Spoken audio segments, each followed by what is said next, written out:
বারোবাজারে শোকের দোয়া মাহফিল। রাশেদ খানের উপস্থিতিতে স্মরণ করা হলো বেগম খালেদা জিয়াকে। গতকাল 14 জানুয়ারি 2026 বারোবাজার মেইন বাস স্ট্যান্ডে অনুষ্ঠিত হলো সাবেক প্রধানমন্ত্রী ও বিএনপি চেয়ারপারসন বেগম খালেদা জিয়ার আত্মার মাগফিরাত কামনায় বিশেষ দোয়া মাহফিল।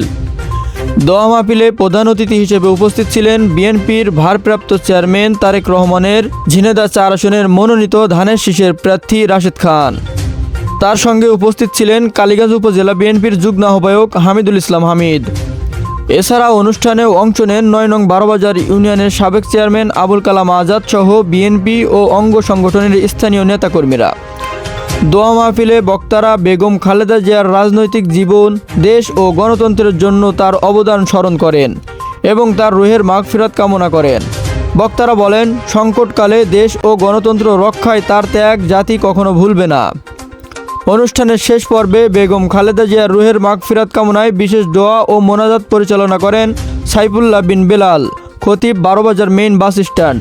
দোয়া মাহফিলে এলাকায় বিপুল সংখ্যক নেতাকর্মী ও সাধারণ মানুষ অংশগ্রহণ করেন।